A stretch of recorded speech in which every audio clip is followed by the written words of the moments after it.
Nagpapasalamat po kami sa iyong kabutihan sa bawat isa sa amin, Panginoon. Lord, nagpapasalamat po kami sa panibagong buhay, sa panibagong umaga, at panibagong pag-asa, Panginoon, na ipinagkaloob mo sa bawat isa sa amin, Panginoon.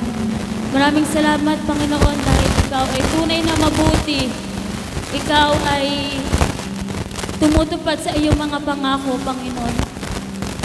Aming Diyos, tumalapit po kami sa iyo, Panginoon.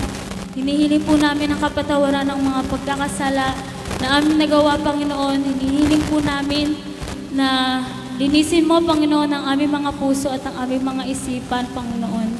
At hinihiling namin na hipuin mo ang bawat isa at kumilos ka sa buhay ng bawat isa, Panginoon. Pangunahan kami, Panginoon, nawa ng iyong banal na Espiritu sa simula hanggang sa matapos, Panginoon, ang aming gawain, Panginoon, sa umagang ito. Panginoon, ikaw lamang ang aming pinupuri at sinasamba. Sa pangalan ni Jesus, Amen. Amen. Amen. Mapagpalang umaga po sa bawat isa sa atin.